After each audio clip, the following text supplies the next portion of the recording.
3 points is what I've got in Game Week 2. So far, I've been very, very happy with my start in FPL. But let's see how my team looks like for Game Week 3 because we do have some issues. Okay, so let's start with my defense. The area of my team that I'm most happy with going into Game Week 3, I've gone with double Forest, Sales and Murillo. Listen, Forest have been slightly frustrating from a defensive point of view in terms of FPL, conceding 1 goal in both games. But the fixture is there to attack in Game Week 3. West Ham at home. West Ham are a shambles right now. Defensively poor, midfield they're poor, going forward they're poor. Creating Potter's a shambles, there's obviously a lot of pressure on him. We saw yesterday Jared Bowen going over to fans. Listen, when Jared Bowen is doing that after a League Cup defeat against Wolves, you know there's so much wrong at that football club. Which is why I have to play the double for his back line. And listen, Murillo is someone that I am keeping an eye on going forward because I've been slightly annoyed with him because one of the major reasons I bought in Murillo was for those DEFCON points. And in the first 2 games, he hasn't been anywhere near that 10 defensive contribution marker. So that's something I want to keep an eye on. But West Ham's a great fixture. Game Week 5 and 6, they are Burnley and Sunderland back-to-back. So I'm going to keep them for now. The next man is Pedro Porro.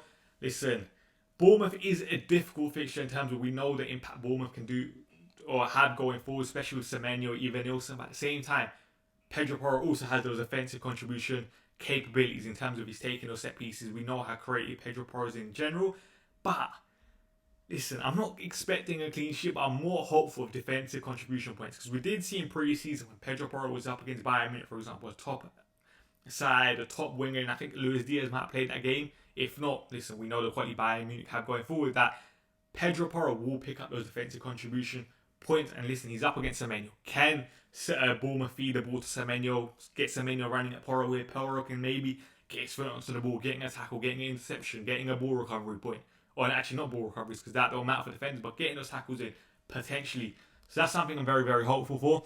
And the next man is Cucurella. I keep saying I'm very, very happy owning him. Fulham is a difficult fixture. We know, listen, Fulham going forward, even though they haven't really clicked this season, they haven't really bought in anyone either, but they do have great attacking depth, if that makes sense, innit? Because we saw even against Manchester United, Smith Rowe was the one that came on. Smith Rowe was on the bench and he came on and obviously scored. So I'm not necessarily expecting a clean sheet against Fulham, but I do expect it to be a low-scoring game, which is why I'm happy potentially playing Cucurella. And obviously, we know the impact Cucurella can have going forward. He got an assist against West Ham. Hopefully, he can get a goal. Who knows, but I'm being very, very hopeful. The man on the bench is obviously Richards, I have, from a defensive point of view. The only reason I have Richards on the bench, even though I don't rate Aston Villa going forward so far in the Premier League, is Crystal Palace play in Europe on Thursday. They only have a 1-0 lead going into the game. Do I expect Chris Richards to play? Potentially, which is why I don't want to start him, especially we know how teams struggle with that Thursday, Sunday, like fixture turnover. Could Crystal Palace be slightly tired? Potentially. I don't want to risk it, which is why I'm going to stick with the backline that I've chosen. Let's go on. Okay, so let's look into my midfield, and this is where issues really start to crop up. The first one is Elliot Anderson. Very, very frustrating owning him so far this season. He's been 1 defensive contribution away in both games from hitting that 12 mark, which would have given him 2 extra points in both games. So that is frustrating. But West Ham's a great fixture. They're at home. Do I expect them to hit the defensive contribution marker this game? No. But because West Ham are so poor, can Elliot Anderson get an attacking contribution? Potentially. We saw him do it in the opening weekend in the Premier League. So listen, Elliot Anderson has to stay for now. The next 2 teammates, Salah and Gakpo. Very, very difficult fixture this week against Arsenal at home. Do I expect a lot from them again? No. Is my captaincy armband on Mo Salah because his name is Mo Salah? Yes, that is pretty much the reason. One thing I would say with Mo Salah, he's been very, very poor in the opening 2 weekends from a footballing point of view, but he's on the pitch right until the end. The 2 contributions that he's had in front of goal had been right towards the end of games, and that's the benefit of paying that 14.5 million price tag for Mo Salah. You get the guarantee of minutes. He's going to be on penalties, even though his penalty record is not the best, but I have no one else to captain, especially this week. I'm not hopeful from a FPL point of view going into this week. There is one player that I might bring in, potentially captain, which I'll discuss a bit later on in the transfer plan video for Palmer. But for now, Salah's going to be my captain. Gakpo, I'll be honest. Listen, I think as a Gakpo owner, I can say I've been very, very lucky in terms of the attacking contributions that he has picked up. For example, the assist for the Gravenberch goal. Listen, you pass the ball 5 yards, Gravenberch scores that goal. It counts as an assist, which I'm not going to complain about because I own him, but at the same time, it's not like Gakpo was like a magical assist or anything. So that is something that, listen, I've been very, very fortunate about. That's all I'll say. Also, one thing I would say, and I said it on a previous video, Liverpool do have a very, you can see it right now quite a lot in terms of they have a left-hand side bias. So Ekitike is a striker that they're obviously going to play up top against Arsenal. He likes to drift into that left-hand side. Wirtz, so far, even though he hasn't been the best in terms of an FPL point of view, he likes to drift in from the left, or from the left into that inside left channel. So they have a lot of quality down that side, which is why I think Gakpo has picked up those couple assists.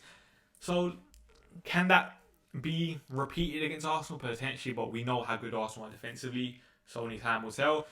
But listen, there's no consideration for me to take them out just yet. The game week 4 fixtures against game week 4 and 5 fixtures for Liverpool are too good. Burnley and Everton, I think it is. There's no way they're going. Palmer, I'll talk about in the transfer plan video because he's obviously a doubt going into this week. Njai, Wolves away. Listen, he got 8 points in game week 2, which I'm very, very happy about. Everton, listen, opening game at the new stadium, let's say, they look very, very good. The impact Grealish had was obviously very good in terms of getting those 2 assists. Njai did play on the right, which is a position that obviously he can't play, but you associate with him playing on the left or in the number 10 role, which is something that I think we have to keep an eye on. Wolves is a fixture that I think is an interesting one because I think there's obviously a lot of rumours about Strand Larsen potentially leaving. If Strand Larsen does get his move to Newcastle before the game against Everton, that makes Everton going forward in my eyes a lot better, just because Wolves don't then have the outlet where they can chuck the ball forward. Strand Larsen will hold the ball up, because the only other striker we saw yesterday in the League Cup game was Hwang, who's a completely different profile to Strand Larsen. So then, would you say if Wolves are going to struggle with chucking the ball forward and not having no one to hold the ball up, Everton are obviously going to get the ball back. More flows of attacks potentially. So that's something that I'm very, very hopeful of going into this weekend with Njai. Let's go over to my forwards now. Now, the front two, I've gone with João Pedro and I've gone with Watkins. Let's start with Watkins because I've been very, very disappointed with him. He wasn't my captain last week because obviously Palmer didn't play. And he was obviously a contender, which I spoke about in the last week's team selection. But the major reason he was a contender for me for captaincy last week was I expected the front three behind Ollie Watkins to change. And Unai Emery went with the exact same three, which was Rodgers, Tielemans and McGinn, which I think a lot of Aston Villa fans weren't happy about. From a offensive point of view, they were poor because you're essentially then playing 5 midfielders to say. A lot of players that want the ball to feet. I don't think it really suits Ollie Watkins' game like that. I think he needed that someone just to help him stretch the pitch, which, listen, you would expect Unai Emery to now change it. He's a top manager. I don't expect the same front three behind Ollie Watkins, but only time will tell. Crystal Palace are obviously going to be playing in Europe, so listen, can we potentially tie that Ollie Watkins can capitalise? Potentially. We know Ollie Watkins as an asset in previous seasons is a very good player. He's always a big chance monster. That's what I'd say. So I'm still going to keep him. I've seen a lot of people transferring that out, which I do understand the frustration with Ollie Watkins, but Aston Villa's fixture, especially over the next 4 to 5, are very, very good, which is why for now he's staying. The next man is João Pedro. Fulham, listen, as I said, I don't expect it to be a high scoring game, but João Pedro will obviously be playing slightly deeper, hopefully behind Liam Delap again. He will be on penalties if Cole Palmer is out, which is a massive, massive positive from an FPL point of view. So listen, there's not much I can do in the forward area right now. The main issue is the midfield, which I'm going to talk about right now. Okay, so now this is where it gets very, very difficult for my team. If Cole Palmer is out, the man to bring in is something that I've debated a lot this week. I've gone with Matheus Cunha for now.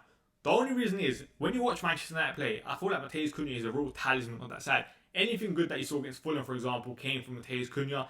I would say we saw glimpses of it against Arsenal. Obviously, against Fulham, Matheus Cunha was very, very close to getting a goal.